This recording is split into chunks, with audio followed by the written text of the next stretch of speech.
Assalamualaikum warahmatullahi wabarakatuh. Kembali lagi bersama saya Chandra Lestianta Budiharja, calon guru penggerak angkatan 6 dari SMPN 3 Bayah, Kabupaten Lebak, Provinsi Banten. Dengan fasilitator Bapak Iwayan Wita dan pengajar praktik Bapak Enda Eko Wiratno. Video ini kami gunakan sebagai media untuk koneksi antar materi modul 1.1 dengan modul 1.2 pelatihan guru penggerak. Koneksi antar materi ini kami sajikan dengan refleksi model 4P, yaitu peristiwa, perasaan, pembelajaran, dan penerapan. Pada bagian peristiwa, yaitu menjawab momen yang paling penting atau menantang atau mencerahkan bagi saya dalam proses pembelajaran modul 1.1 hingga modul 1.2. Kemudian kaitan antara modul 1.1 dan 1.2 yang saya pahami. Sedangkan bagian perasaan, yaitu menjawab pertanyaan, saat momen itu terjadi saya merasa seperti bagaikan. Pada bagian pembelajaran menjawab pertanyaan, sebelum momen tersebut terjadi saya berpikir bahwa, kemudian saya sekarang berpikir bahwa.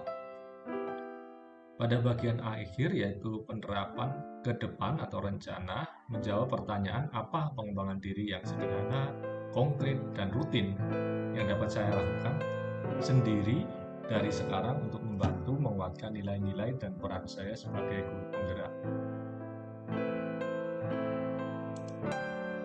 Langsung saja, bagian 1, peristiwa, momen yang paling penting atau menantang atau mencerahkan bagi saya dalam proses pembelajaran modul 1.1 hingga modul 1.2 adalah yang pertama, ketika eksplorasi konsep memaparkan, yaitu untuk menyongsong kebudayaan yang dicita-citakan bangsa adalah dengan pendidikan. Jadi kegiatan pendidikan adalah satu hal yang sangat penting untuk mencapai kebudayaan yang dicita-citakan oleh bangsa. Jadi tidak bisa dianggap remeh kegiatan kita dalam dunia pendidikan ini. Yang kedua adalah filosofi Ki Hajar Dewantara tentang pendidikan yang berpihak kepada anak dengan penggunaan kata menghamba pada anak. Di sini mengandung analogi bahwa segala kegiatan yang kita lakukan terus berorientasi pada anak. Yang ketiga yaitu tentang ketika mengerjakan trapesium usia, tentang yang dialami di dunia pendidikan puluhan tahun yang lalu, berpuluh-puluh tahun yang lalu, ternyata membekas dan membentuk pola pikir serta kepribadian seseorang. Kemudian hal yang penting bagi saya yaitu pada bagian nilai dan peran guru penggerak itu memberikan arah dan memberikan panduan bagi kami dalam menjalankan tugas sebagai seorang pengajar. Kemudian masih pada bagian 1 yaitu peristiwa, kami merasakan momen yang paling menantang adalah saat melaksanakan aksi nyata dan menerapkan filosofi pemikiran Ki Hajar Dewantara yang tadinya belum sepenuhnya kami laksanakan. Yang kedua, saat mengerjakan tugas LMS dengan adanya batas waktu, itu sungguh menantang bagi kami karena kami belum pernah menghadapi tantangan seperti itu sebelumnya, terutama waktu tugas kolaborasi 1.2 yang hanya diberikan waktu 1 hari untuk berdiskusi dan hanya dengan 2 anggota kelompok, satu saya dan rekan saya, merancang satu kegiatan bersama sesuai dengan peran guru penggerak. Kemudian pada bagian 1 tentang kaitan antara modul 1.1 dan 1.2 yang saya pahami adalah untuk mengimplementasikan modul 1.1 mengenai filosofi pemikiran Ki Hajar Dewantara tentang pendidikan sejatinya adalah menghamba pada anak, dan segala kegiatan di dunia pendidikan adalah kegiatan untuk menyongsong kebudayaan yang dicita-citakan bangsa, yaitu dengan cara menjalankan peran dan berpegang teguh pada nilai-nilai guru penggerak yang ada di modul 1.2.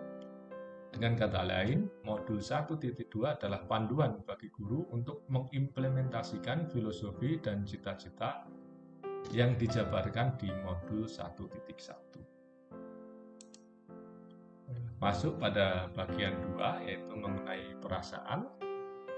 Menjawab pertanyaan, saat momen itu terjadi, saya merasa seperti bagaikan perahu kecil yang salah arah.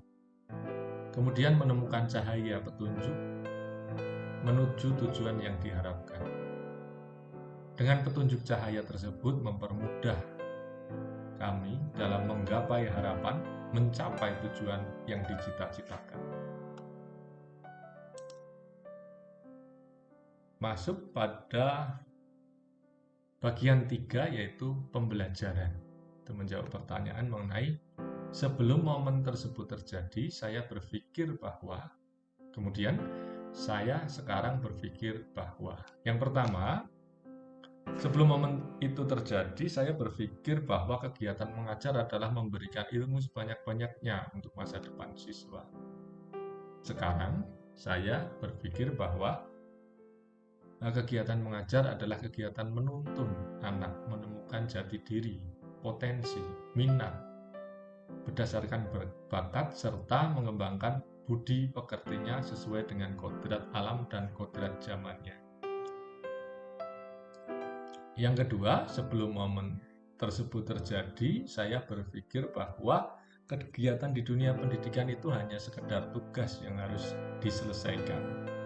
Dan sekarang saya berpikir bahwa kegiatan di dunia pendidikan itu adalah kegiatan untuk menjemput kebudayaan yang dicita-citakan bangsa.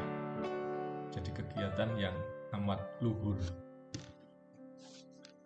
Kemudian yang ketiga, sebelum momen tersebut terjadi, saya berpikir bahwa kegiatan saya di dunia pendidikan hanyalah memberikan manfaat kepada anak di jenjang tertentu dengan rentang waktu tertentu. Sekarang saya berpikir bahwa pembelajaran yang bermakna dapat melekat di benak anak dan membentuk karakternya di masa depan, bahkan sampai puluhan tahun ke depan. Yang keempat, sebelum momen tersebut terjadi, saya berpikir bahwa tugas dan peran saya itu belum begitu jelas ya, belum tersamar-samar, belum begitu memahami apa yang sebenarnya tugas dan peran saya di dalam dunia pendidikan.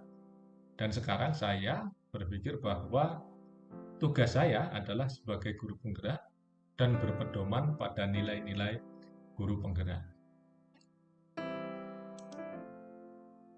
Masuk bagian keempat, yaitu penerapan. Mengenai apa pengembangan diri yang sederhana, konkret, dan rutin yang dapat saya lakukan sendiri dari sekarang untuk membantu menguatkan nilai-nilai dan peran saya sebagai guru penggerak.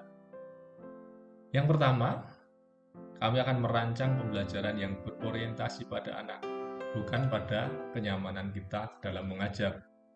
Mengakomodir kebutuhan dan kepentingan anak dalam pembelajaran, salah satunya dengan merevisi RPP yang sudah kami buat, kita sesuaikan dengan kebutuhan dan kepentingan anak. Yang kedua, selalu memberikan kesempatan pada murid untuk merefleksikan proses pembelajaran yang sudah diikuti. Kemudian menggunakan hasil refleksi sebagai acuan pertimbangan penyusunan rencana pembelajaran selanjutnya.